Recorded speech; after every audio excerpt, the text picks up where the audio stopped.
Welcome everyone. Thank you so much for joining us today.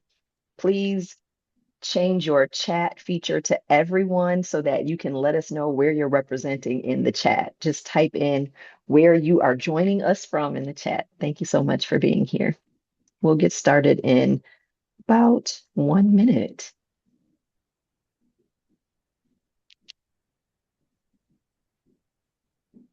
Boston in the house, Lincoln in the house.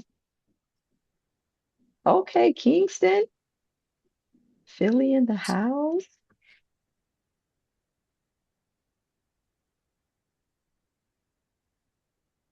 ATL.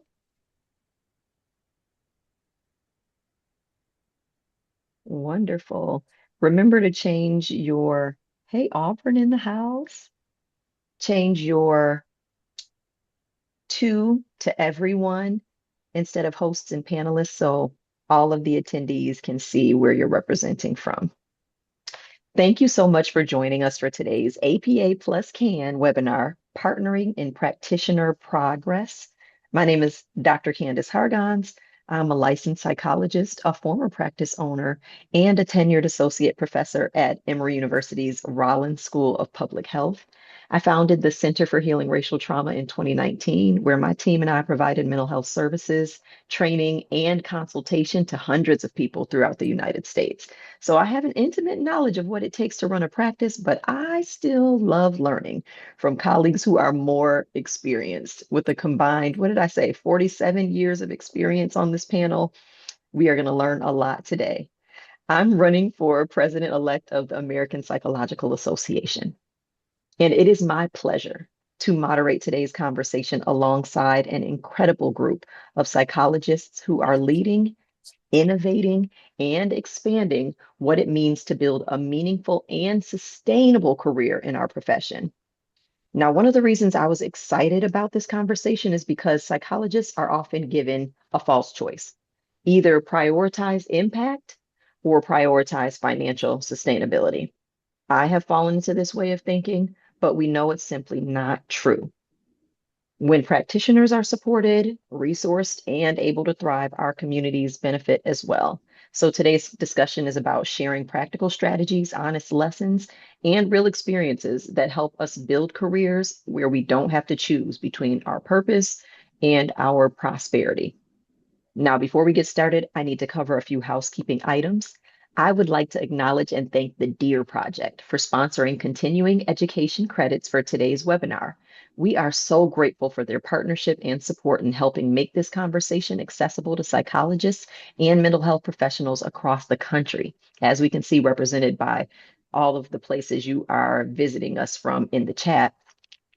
The DEAR Project is approved by the American Psychological Association to sponsor continuing education for psychologists. The DEAR Project maintains responsibility for this program and its content. There are no known conflicts of interest for this program. There is no commercial support for this CE program or any of its instructors. A few additional reminders. One, the webinar is being recorded. Two, we encourage you to submit questions throughout the discussion using the question and answer feature. Three, we will reserve time at the end of the panel for your questions and the discussion. And four, if you're seeking continuing education credit, please be sure to follow all instructions provided by the DEAR Project regarding attendance verification and evaluation completion. Following the event, DEAR will administer the feedback form and send out the CE certificates. Now, let me introduce our outstanding panelists. First, we have Dr. Sophia Aguirre, a Latina Chicana licensed psychologist and certified group psychotherapist. She is the founder and director of the Aguirre Center for Inclusive Psychotherapy, private group practice in Atlanta, specializing in providing culturally responsive psychological services with a focus on serving Latinx, BIPOC, and LGBTQ plus communities. She has over 15 years of clinical experience providing culturally affirming psychotherapy to individuals and groups. Her areas of clinical expertise include race-based stress and trauma, diversity and identity concerns, women's issues, overfunctioning high achievers, group psychotherapy, and Latinx mental health. Sophia maintains a strong investment in her professional community through service, leadership, and advocacy. She is deeply passionate about advocating for social and racial justice issues within the field of psychology and group therapy at the local, state, and national levels. Thank you so much for being here. Dr. Charmain Jackman is an award-winning psychologist, TEDx speaker, and founder of InnoPsych, where she supports psychologists in building profitable, values-driven private practices. With over 2 decades of experience in mental health, including roles as a training director and clinical supervisor, she brings deep insight into the needs of early career psychologists. She is the author of The Black Therapist Guide to Private Practice. Oh, it's not showing up. Sorry, y'all. I'm going to give you the link for that in the bio. And Entrepreneurship, a practical and culturally grounded roadmap for therapists seeking sustainable and liberatory business models. Through coaching, teaching, and speaking, Dr. Jackman helps clinicians move from burnout and self doubt into confident, aligned leadership as practice owners. Her work integrates business strategy with a commitment to mental health equity, ensuring therapists can thrive without replicating harmful systems. She has been recognized as a 2025 Innovator in Healthcare by the Boston Business Journal and featured in outlets including Oprah Daily, Essence, and the New York Times. Thank you.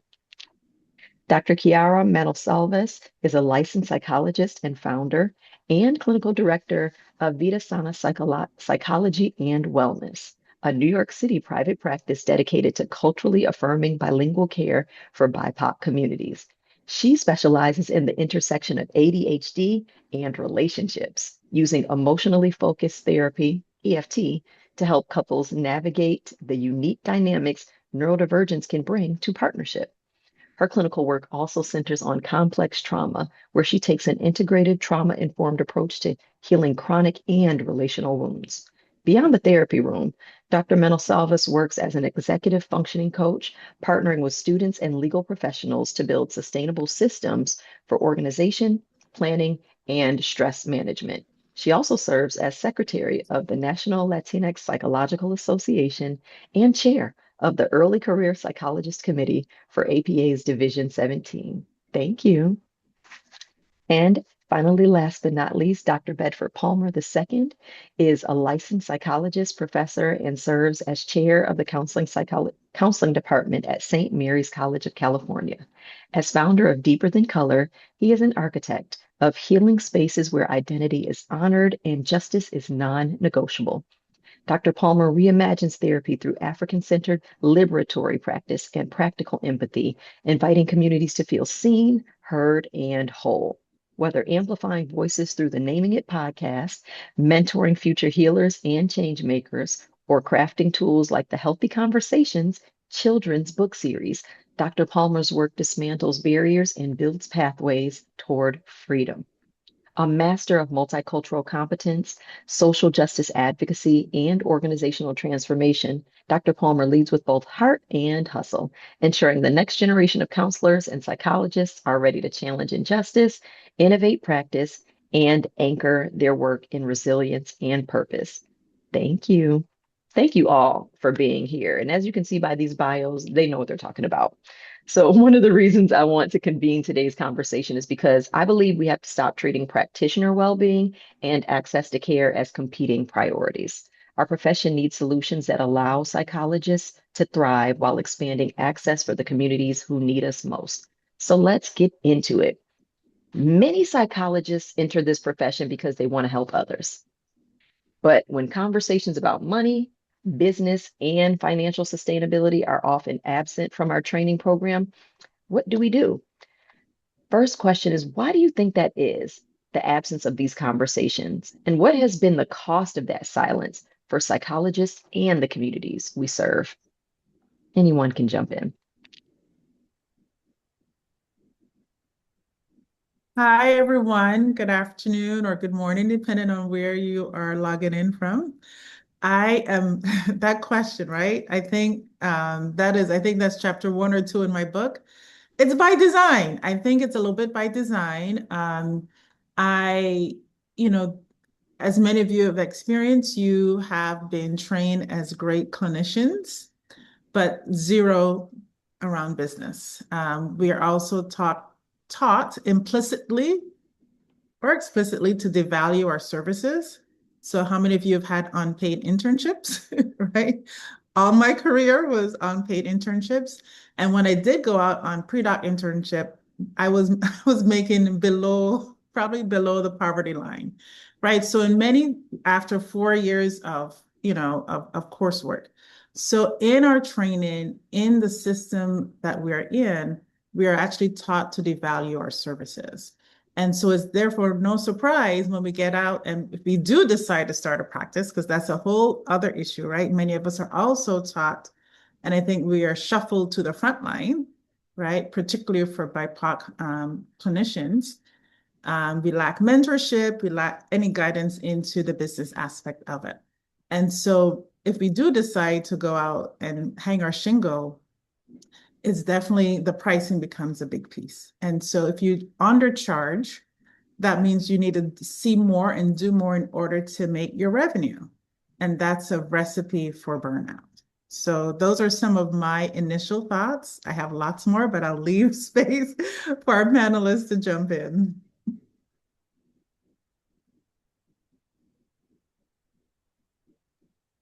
Dr. Sophia, I see you were unmuted. Did you want to add?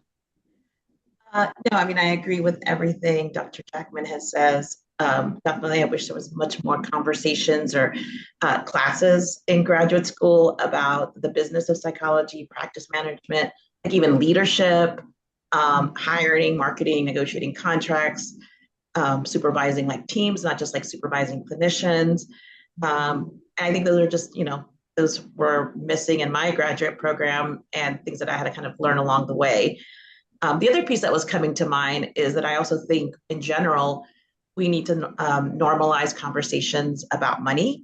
Financial sustainability shouldn't be viewed as something that's at odds with our ethics. In fact, I believe it allows us to remain in this profession for decades as opposed to a few years. But I think just the idea about talking about money, whether it be with colleagues, with clients, just some of those pieces have always felt like very taboo in our field, and I think it's very different in other healthcare professions. Mm-hmm. Go for it, Dr. Bedford. And then Dr. Kiara, I'll follow you. Um, so I just kind of, and I agree with everything that's said. I think like speaking towards where's the root of some of this. From my perspective, it seems like culturally within the guild of psychology or the field of psychology, we should be thinking about where did this all come from, right? And one of the things that I think we forget, but is deeply fixed into the way that we do all of our work, is that the earliest psychologists were wealthy, like independently Mm, wealthy before they got involved. And so there's a lot of assumptions about where we start, and the field has shifted from some of the field has shifted from folks who came in independently wealthy, and a lot of us are coming in now, especially as we have more women and more people of color and more diversity, like folks who are coming from diverse socioeconomic backgrounds. And so a lot of us can't do some of the things that they tell us to do immediately, like in our ethics courses. So they're like, do pro bono work. How am I doing pro bono work when my student loan payment is making it so I could barely afford to eat, right? Or how do I have a sliding scale when I would fit on the sliding scale. So some of the people who are higher on the slider scale than me make more money than I do, and I'm giving them a discount, right? Like it doesn't make sense unless you understand kind of the core assumption there that we already have money. I think another core assumption that causes us trouble, or a core belief that causes us trouble, is we have a sense of humility that is baked into our work that's different. As was said, that's different than other practices, other professions. If you go into an MD space, they are not telling their people to be shy and humble. They're telling their people that they're the best at what they do and they need to be paid for it and they need to be listened to.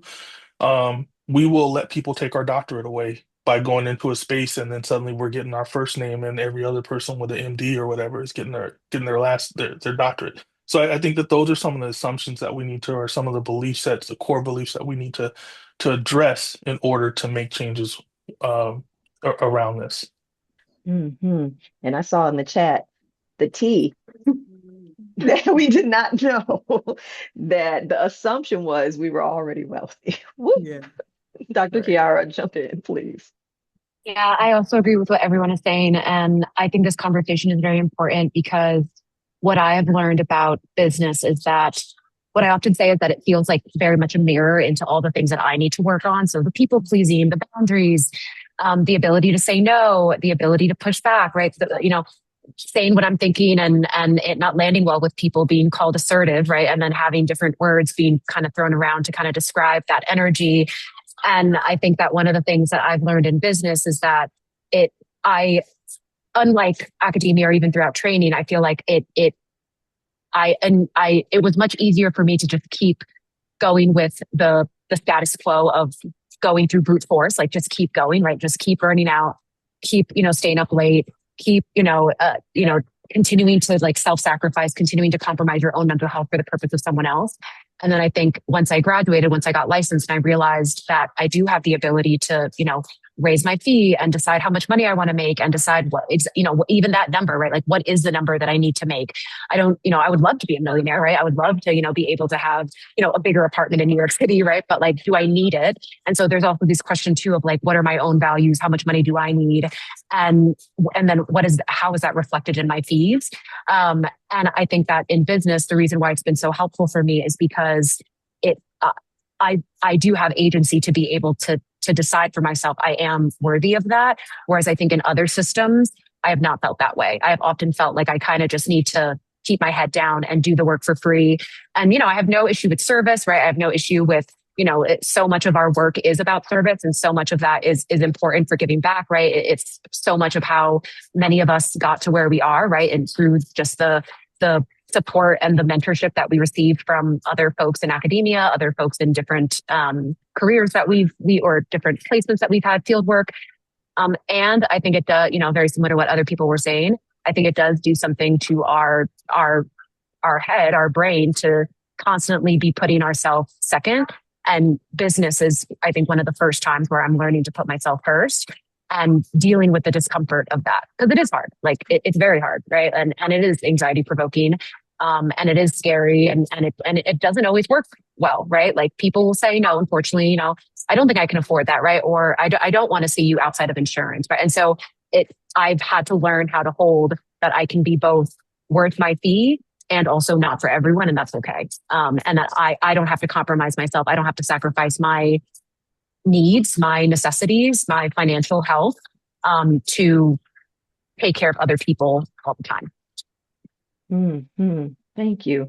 So y'all are giving us a context of the structural training, our programs of study, what's missing, what's not there by design, but also the historical context of why the programs of training got created the way they did and why they have been consistent for so many years without adapting to who's coming into our workforce, people of the global majority, people from working class and poor backgrounds who have navigated the systems to get there, but then the system still disappoints.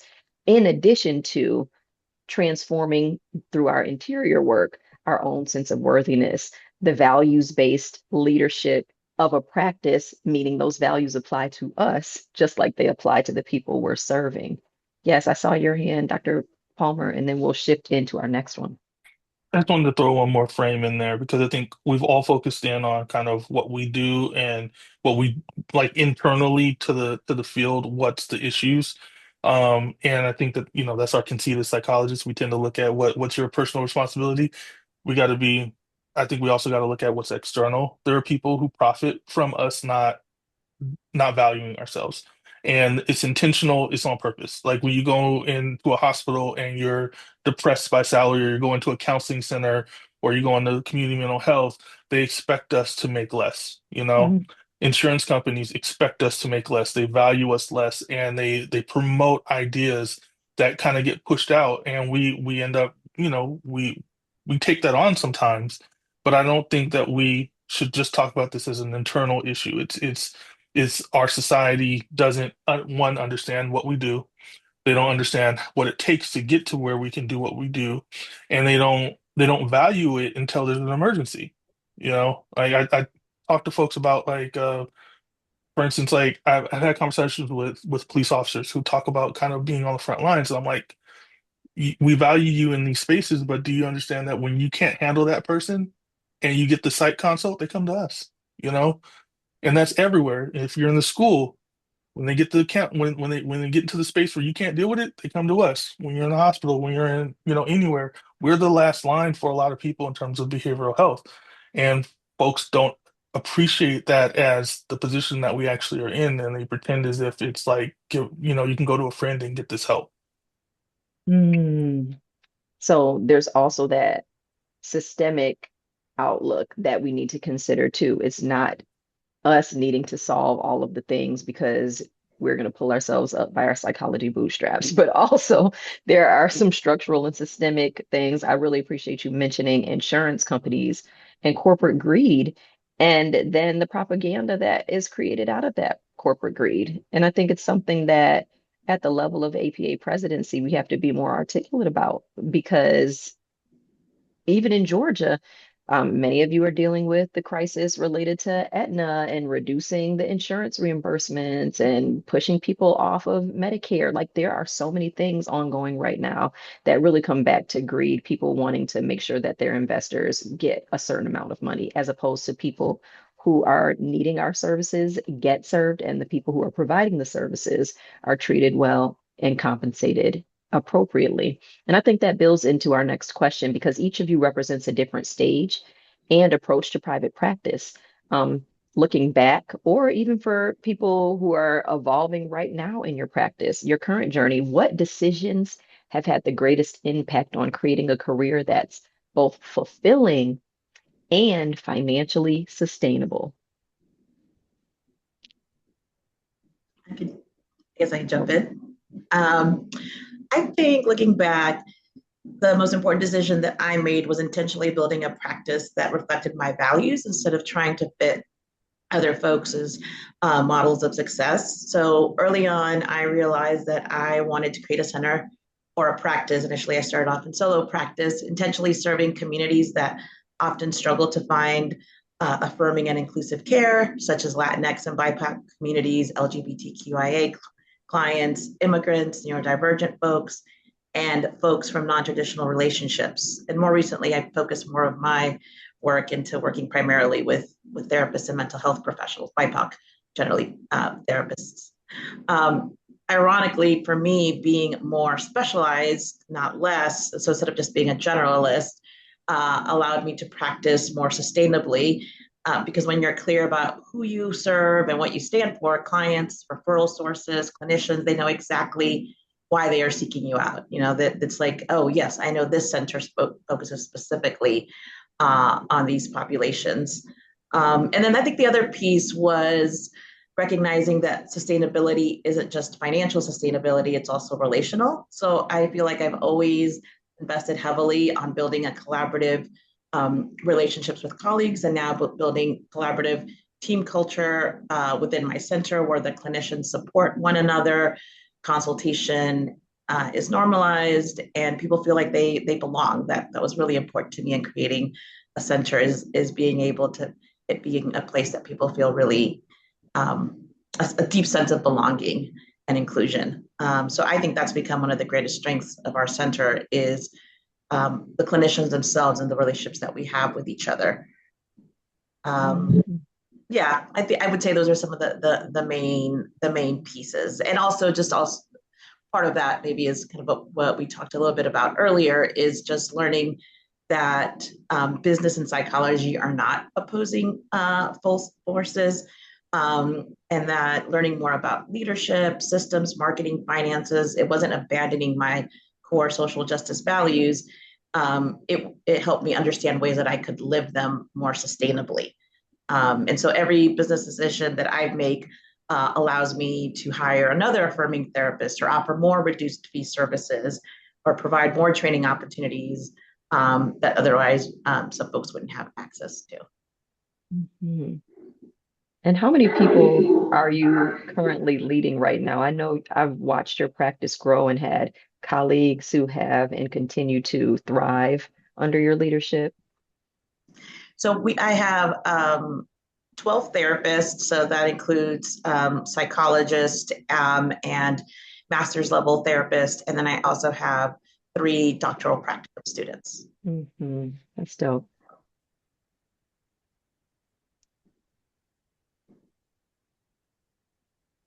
I can jump in. I think one of the biggest decisions, and it was to address the need that I saw and that I benefited from. And so in around 2017, I was looking for a therapist of color and I couldn't find one. Part of it was I knew everybody in the area, but I was like, I should see if the process was just challenging. And I went on like one of the popular directories because there was only one at that time. And I would put in what I wanted and everybody but what I wanted would come up. And so I was like, oh, I can pull this together. I'm an entrepreneur. And so I decided to create my own therapist of color directory. That has led me into areas that I would not have imagined. So it led me to quit my full-time job and pursue this entrepreneurship dream full-time. It also allowed, I call myself now an accidental public health practitioner because it was moving from the one to one and really thinking about large scale, like how can we provide access to healing for my community. So that was kind of the big motivation for that. My mission statement with InnoPsych at this time is our goal is to make mental health care accessible, inclusive, and stigma-free. And so that one decision has led into a business that has expanded. We now provide strategy and programming for organizations, which allows me to put a consulting hat on that I had never, again, really kind of flexed. And that allows me to bring in a larger price point than I would doing individual therapy.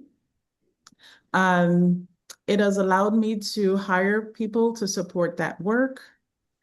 It has allowed me to shift my mindset around money, right? That was a huge shift for me, not feeling like money is dirty or that I'm greedy, but still running a values-based business.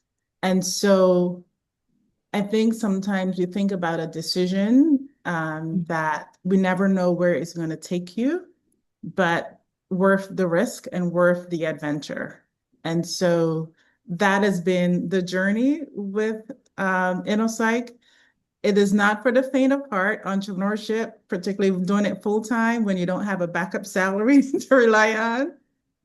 It can be challenging, right? There are ups and downs. And so you definitely have to be prepared for that journey. But for me, it has been worth it.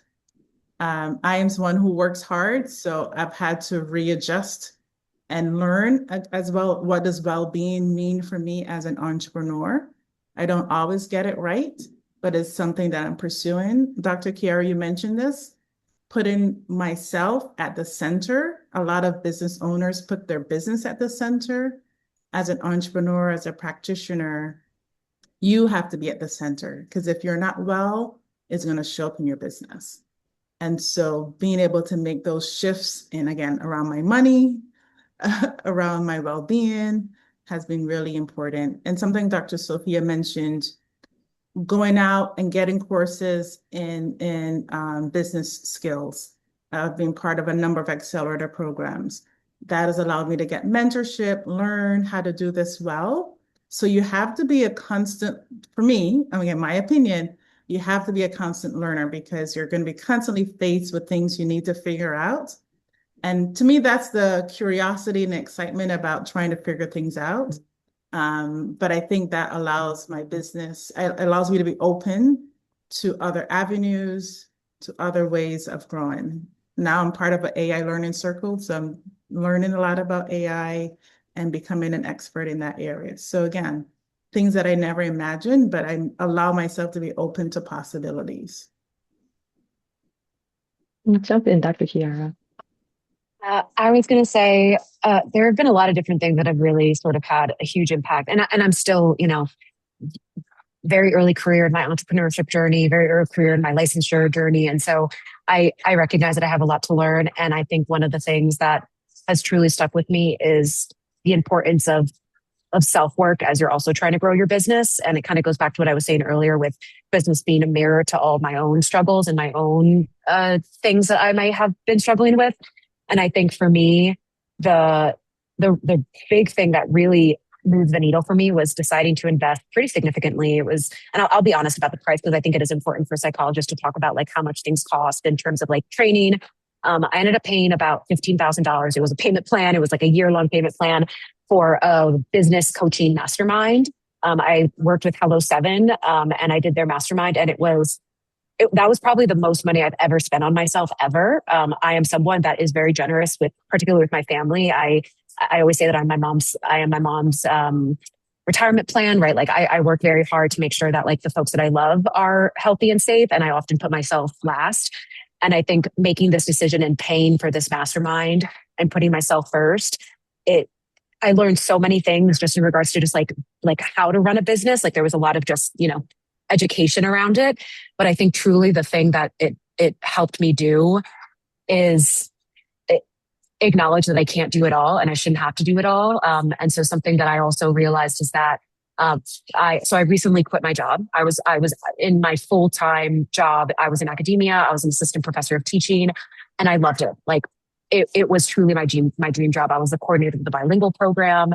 I absolutely love my students. Whenever I talk about it, I have had way too much coffee, so my emotions are probably not going to come out as intensely. But whenever I talk about it, I do like get teared up because I did love that job and it means so much to me. And for the last 2 years, I've been trying to run my business and keep this job that means so much to me at the same time, and it was destroying me. And I think I kept trying to just do both, and it was the mastermind that finally helped me realize that it is okay to put myself first. It's okay to say goodbye to something, even if it's hard. And it was honestly a financial decision particularly just because of a family crisis that I needed to have more bandwidth for, and I needed to be there for my family. I needed to work less and make more money. Like that was just the reality of the situation with what was going on in my personal life. And I think prior to the mastermind, it would have taken me a lot longer to leave academia, because I have been sort of indoctrinated with this idea that you have to work for free, that you have to give all of yourself, and I gave so much to my students because I loved it. Right. And I loved that work, and I felt so like fulfilled and joyful from it, but it also didn't pay well. Right. Like because I also wasn't tenure track, right. I made like $30,000 less. And I'll be very honest. I was making about $80K in New York for a full-time job. And so, and I'm also first gen, right? Like I'm supporting my family. I'm supporting a lot of my family's medical bills right now. I needed to make more money. And I think it was the mastermind and investing into myself that helped me realize it is okay to prioritize my financial health. I feel bad, right? Doesn't mean that I don't have anxiety, right? Doesn't mean that I don't cry. Like my therapist has been my like saving grace through all this, because it hurts to leave something that you love. But I think that's the biggest thing that I've learned through all this is just because you can do something doesn't mean you should. And I stopped trying to do it all because I realized that I needed to take care of myself. And I found that business, while it's certainly hard and, there's a lot to learn in regards to boundaries and balance, I am much better able to take care of myself as an entrepreneur. And I love it. I love it just as much as I love working with students and teaching. But I had to make the difficult decision of choosing me, even if I have been socialized to constantly choose other people besides me. And so that's, it's hard, right? Because I lost my health insurance, right? And so I also had to lean on, asking my partner to be on his health. I'm very I've always been very independent, and I have a lot of like strength in that, and I love that. And it's been very humbling, to be able to ask my partner for help, because I have historically never been able to do that. And I think that's something that particularly for women of color to, be able to say leverage your resources, right? Like I've worked very hard to be able to get here, and, leverage your network, leverage your community, leverage, and so for me, it's very important for me to feel equitable in my relationship, and, to also feel like I'm also financially healthy on my own independently. But also realizing, right, like if I need health insurance, like it is okay for me to lean on my partner to figure out a way to make it work without compromising myself in the process. Of course, I understand that not everyone has that luxury, right? And I totally acknowledge that that's a privilege of mine. And I think that had it not been for the mastermind, I would have delayed that decision for probably years. Because what I find in academia, and again, I say this with so much love for the faculty and so much love for because I truly did love that job. And what I find is that people just go in and out of cycles of immense burnout, and they go into the summer and they feel better, and then they just go right back into the same cycle. And I think that what the mastermind taught me, what like being around other women of color, because it's specifically a mastermind for women of color entrepreneurs, like I can choose not to do that, right? I can choose to like not get burnt out in the summer and stay not burnt out. And so, I would say that is a big piece of my journey. It's just like learning to choose the hard thing, even if it's hard. If I could, I think I have like a slightly different approach, like way of coming to all this. So for me, I'll tee it up and then get to your question. But so I was a kid who had like a business from like 12 years old. I was running around with a lawnmower, trying to get lawns taken care of and landscaping. And then I worked at McDonald's and did all. So like, I mean, and I didn't realize. So here's the thing that I did not realize until I started the private practice is that when I was thinking about, I didn't have business training, I didn't have all this stuff. I had side hustles my entire academic career because I didn't have money. You know what I'm saying? I didn't have all the aid I needed. I didn't have all the stuff I needed. So when I was in when I was in my doc program, I actually had a side business where I was doing photography and I was chasing folks like artists across the Southern Illinois doing shoots for them and I was the guy in the club with the photo stuff. So I kind of built an understanding of business. I had written contracts already. I'd already been doing that stuff kind of outside of the program. And it was entrepreneurial kind of itch that just stayed with me. Um, and as I got to the point where a practice was possible, um, one of the things that I had always kind of known values wise and like just making things work wise is that I never had capital. Like I was never a person who was able, I didn't fundraise, I didn't have a VC, I didn't have none of that stuff. I didn't have family who were going to give me thousands and thousands of dollars to kind of get speed on whatever. And so I always had to start with something small and then scale it, right? And so my individual private practice started off with me having 4 hour half day, 1 day a week in person at this little office. It's still actually our office headquarters in Chinatown in Oakland. And so I would go there for half a day and I basically looked at how much I could expand by how many clients I got, and everything was in a unit of client work. So if I charged $200 for a client, right, then if something cost me $200, then that's one client. If I needed to do something that was going to cost me $400, that's two more clients I need before I could do that, and I that was the discipline that I worked under in order to kind of build my individual practice out and eventually get to deeper than color. Um, I think that the other side that's a little different, I think, for me is that I am a faculty. I'm a full professor. I'm as a faculty member as you could be a faculty member. You know what I mean? So, um, and my faculty journey really started at the same time as my private practice journey. I got hired at St. Mary's in 2015, and I started my practice in 2015. Um, and there were these things that went into the decision making process that came from mentorship. I have like from my mentor, Dr. Joseph L. White, who passed away. One of the things he said is that you always want to have choices and options, right? And so that's always ringing in my head, never to get put into a corner. Um, and in faculty work, as Dr. Kiara said, they will treat you. You know what I mean? They will put you in that corner and hold the fire to you and act like there's no corner at all. Like, why do you feel bad? Why are you hitting yourself? Why are you hitting yourself?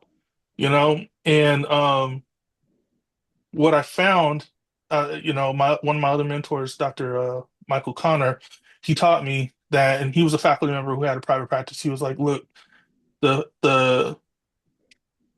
your faculty job, it can be your first jobs where you get benefits, where you get all that stuff. The private practice is where you make your money at, you know? Mm. And if you're smart, you'll work it so that your faculty job and your private practice don't interfere with each other, right? So you worry about the days that you're going to teach and all that stuff. You organize all that stuff. But the piece that goes together in terms of what Dr. White and what Dr. Connor told me, is that it gave me options. And I think any of us know, like when you have an option, right? Like whether it's if you have an escape plan, then you can deal with stuff that you wouldn't deal with otherwise, right? So when I got unreasonable asked or had to deal with nasty things in academia, it wasn't as um, it wasn't as dangerous to my psyche because I knew I had a choice. Like, and I still know I have a choice. I can walk away from my job anytime I want to, and I can still take care of my family at this point, which is one of the main things I wanted is to be able to say, I don't need nobody, right? Because, like I said, one of my first jobs was in McDonald's, and I learned exactly what corporations think of you, you know? Um, so there's this piece. And then on the other side of it, when I was working in practice in counseling centers and whatnot, we were treated like cogs. We lost, no one wanted to use our titles. They wanted to watch our hours. I had this lady, and when I worked at UC Davis, and I don't care because she was whack. Um, she would look out of her window to see when I would walk into the office. I'm a whole ass doctor with a job that's not hourly. Why are you tracking my movements? You know? There's racism, but also like people who don't want us to feel independent in our work, you know? And so when I came to the idea of moving from my private practice to deeper than color, the idea was that I wanted to make sure that one, I took care of clients. A lot of the people who came into my practice as an individual, I would be their second or third therapist. They would go to a person who didn't understand them culturally, didn't want to deal with them gender wise, didn't want to deal with them identity wise, give them bad advice, and it was just like they would come to me because they'd see someone they hoped that I wasn't going to hurt them the way they were hurt before. And so that was early on in my private practice work, and it's become kind of part of the identity of the work I do now. So Deeper Than Color has two primary pillars. One is we make it so that we're accessible and we're safe for people who come from marginalized communities. We answer phones, we return messages, we make sure that you can afford it if we can, and we do all those things, and we also make sure that everybody who comes in is vetted. And so we don't just say multicultural competent. It's like I have a process to make sure that I don't get no fakers, you know? Um, the other side of it is that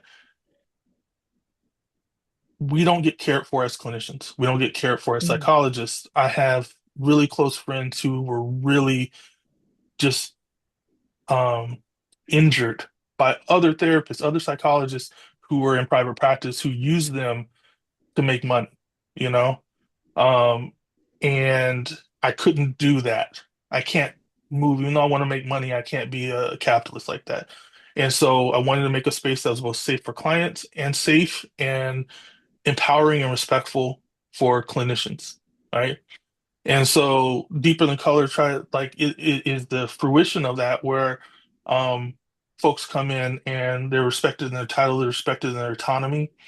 The splits aren't weird. We don't take insurance, and I know that's another question. I'll wait for that. But like we don't do things that cause pressure to use therapists in ways that are inappropriate, and we don't do things that cause pressure to treat clients inappropriately.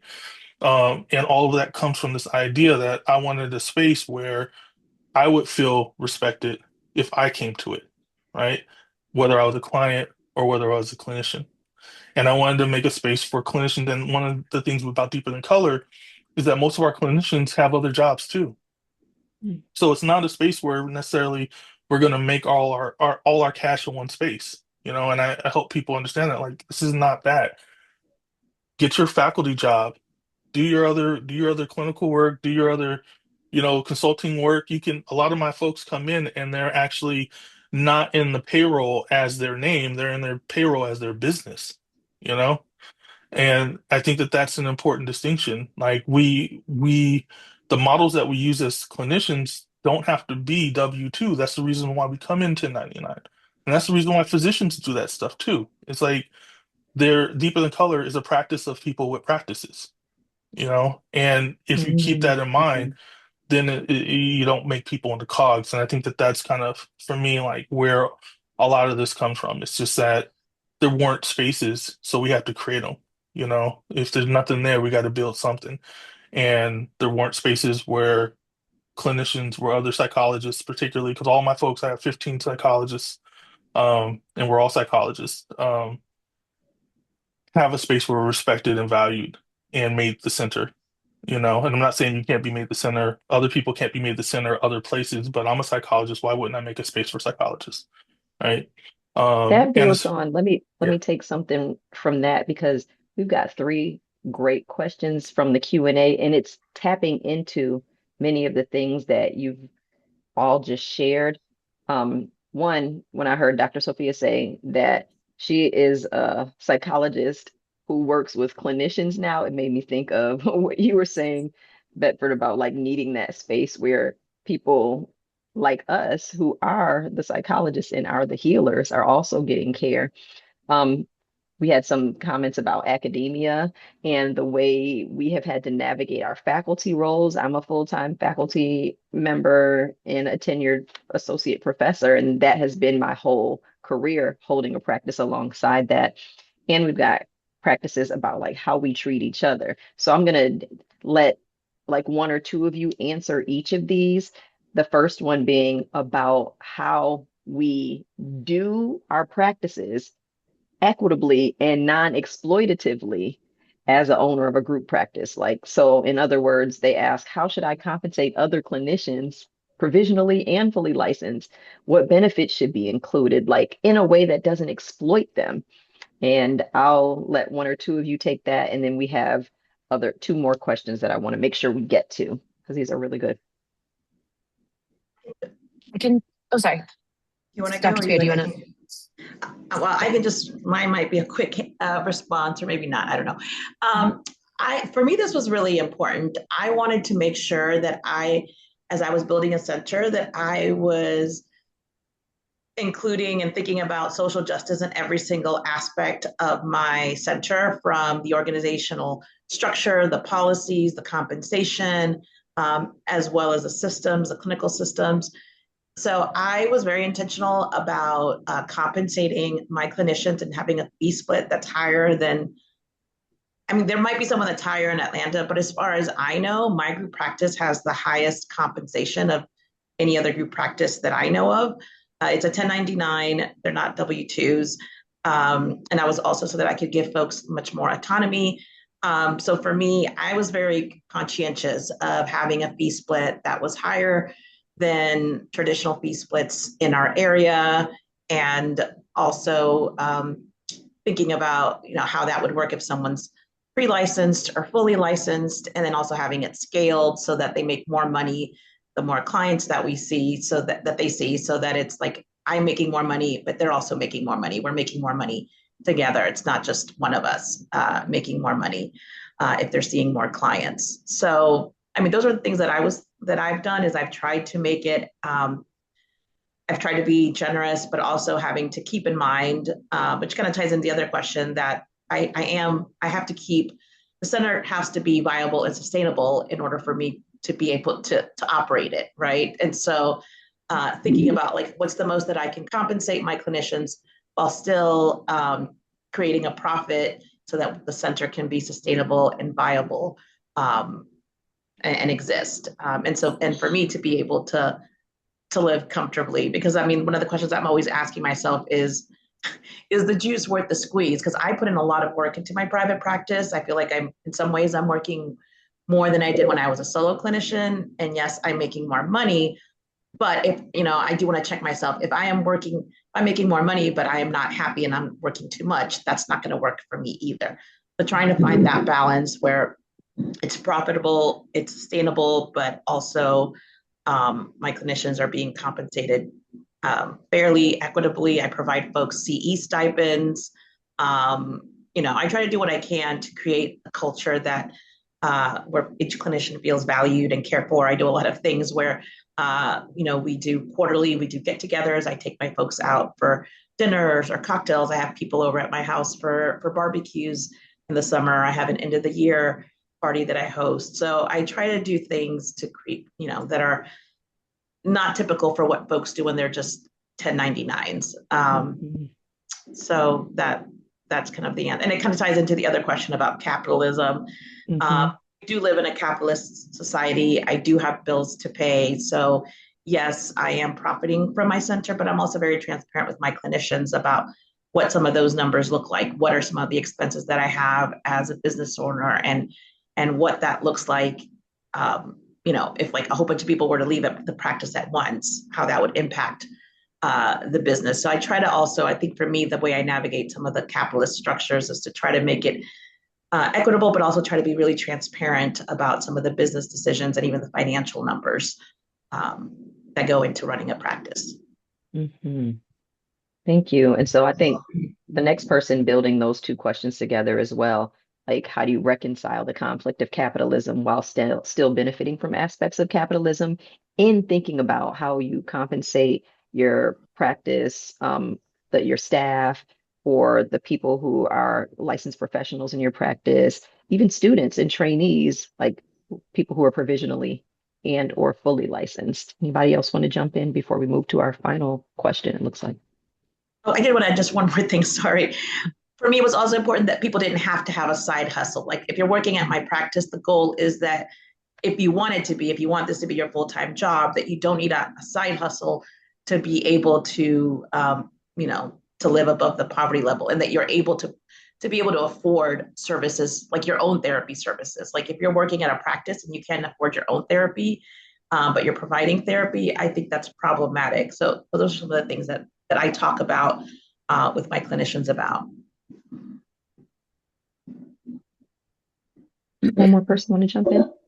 Yeah, I mean, I think I can. It's very similar to what Dr. Sophia talked about, the piece around transparency in because they see what you charge, right? So I think it's really important to have that conversation with people and to be transparent around that. And for people to understand, like, what does it look like to get bumped up, to increase that salary. So I think the big piece, the way that I have addressed it, is around transparency. Again, you do have to make sure you're meeting your demands, your expenses, and you're making a profit. Otherwise, you're no use to anybody if the company falls under.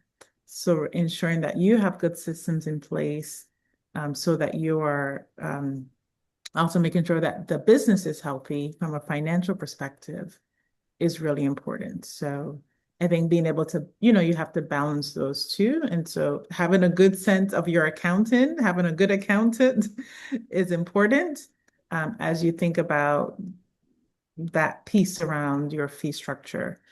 Again, putting it in your values, right? So you're constantly being accountable, ensuring that people have opportunities to talk to you about their salary and their pay, right? So making all of those things are part of that transparency and that openness around money and pay.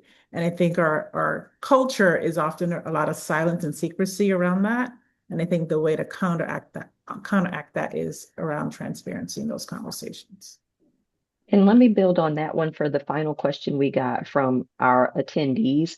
Somebody said, I think there's a disconnect because many faculty aren't running private practices, but we're the ones helping students think about their future work. So beyond everything being talked about, we don't usually have the ability to help students navigate the process. So what would you recommend we do to help students who want to pursue an entrepreneurial path? So those of you who are in faculty roles or have been in faculty roles, maybe you can respond to this question first. If I could start it off. Go for it. So I teach the professional clinical practice course. I teach the practicum course for counselors and our counselor ethics course. So in three different spaces, we talk a lot about what the field is, what these fields are. And I think one of the big pieces, it does help to to be in practice. And I think as a counseling psychologist, being a scientist practitioner is something that I think is important to embrace. So one of the pieces is, on the faculty side and on the administrative college side is encouraging and not discouraging people to have their own private practices, their own like practice sides. It doesn't have to always be doing clinical work. It could be doing consulting, it could be doing a lot of other stuff in the field too. But like trying to force people into this, publish or perish, Mm. bind that doesn't actually align with our actual career field, is it hampers our work and it hampers our students. Um, I also think that encouraging students to go and do things on their own and go find this information, because I mean they're graduate students. We're supposed to take hold of our own education. The idea that faculty are supposed to somehow fit in this whole other component without charging you more, having you do more units, or taking something out that's important doesn't really actually make sense. It's like a complaint without a solution. But if you want to go the private practice route, I think that making sure that folks are connected to the divisions in APA that are connected to private practice, making sure that people are out doing things, giving space to kind of do practicums out in the world where they work with potentially um, private practice spaces. So like if someone told me like I have students and I want to give them to you, but we'll support them, blah, blah, blah, then that would be something that a private practice I think can take on. I think some of us already are taking on students. So like adding the private practice mentorship and supervision as a component that already aligns with, and not just sending people to community mental health and not just sending people to the VA and not just sending people, to these other spaces, I think would do a lot to push people through. Yeah, that's what I would think on that. Did you want to add final thoughts, Dr. Kiara, before we wrap up? I mean, I would say for me, I find that students really loved when I integrated it. So I would bring it. I've always loved podcasts, and especially nowadays with like how much of us are being raised with social media, right? Like I'm from a generation where it wasn't really a thing until I was in high school, college, and now folks are on their phones like since they're since pre-K, middle school, and since they're young, and so really integrating diverse forms of learning, not just academic articles, of course, right? That's necessary and important. But I find that a lot of students are really gravitating towards podcasts and YouTube videos and reels and TikToks. And, obviously we have to be mindful of what we're sharing and we have to make sure it's all evidence-based, et cetera. But I think also acknowledging that knowledge does not only exist in the ivory tower. In fact, there's a lot of gatekeeping that I think can happen when we do that. And for me, I found a lot of joy in exposing students, even as I talk about my own journey of learning how to build a practice and learning about the things that I need to do to start a practice. I'm very transparent about that as I teach. I'm very process oriented. And so I emphasize that in my class as well around, it's just because it's hard doesn't mean that you shouldn't pursue it.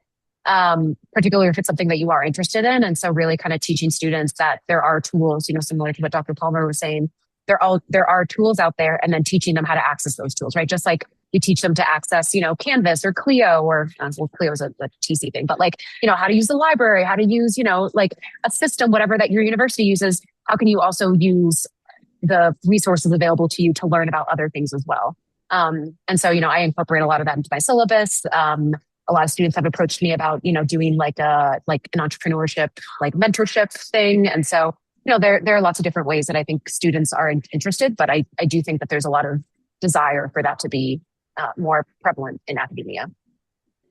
Thank you. And one of the things that I wanted to add in before we wrap up is a part of my presidential priority is how do we modernize our curriculum so that we do have aspects of entrepreneurialism that people can embed into their syllabi. So maybe we're not initially changing the program of study, but to your point, one of the assignments can be to do something related to developing your practice for a practicum class. Like if you were redoing your practicum and making it a private practice, what would it be? That's an assignment.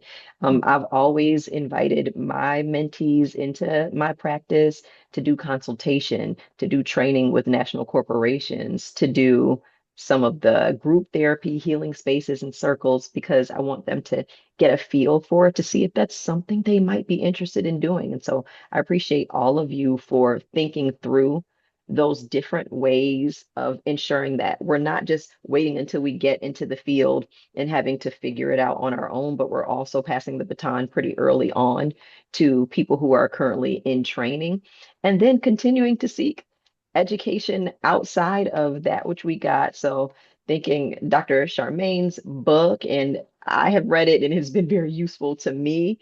Having a chance to discuss practice with Dr. Bedford and Dr. Sophia at different places, and them being like, you can't be charging people $25. You're a whole licensed psychologist. Like those types of conversations. Look, practical social justice. Thank you. Thank you. But just such rich information. So I want to thank all of our panelists for sharing your experiences, your wisdom, your honesty today. I learned from each of you, and I hope that everybody that joined leaves with something practical that they can carry into their own careers. To everyone who joined us today, thank you for investing in this conversation in the future of our profession. I believe that we are strongest when we invest not only in expanding access to care, but also the well-being and sustainability of the psychologist providing that care. And that's a conversation worth continuing. So as your APA president-elect candidate, I hope to be able to continue that conversation with you. And this today is just one step in that direction. Now, before we sign off, just two reminders. If you're receiving APA continuing education credit, please complete the evaluation that will be sent to you by the DEAR Project, our CE sponsor. Your CE certificate will be distributed after you complete your evaluation. And we encourage you to stay connected with our campaign by following at Can4APA on Instagram and visiting www.drcandicenicole.com/Can4APA. So on behalf of our ability to do, our can-do attitude, our incredible panelists, the DEAR Project, and everybody on the CAN campaign team, thank you again for being with us. Y'all take good care. Thank you. Think like an Thank you. entrepreneur. Yes. Yes.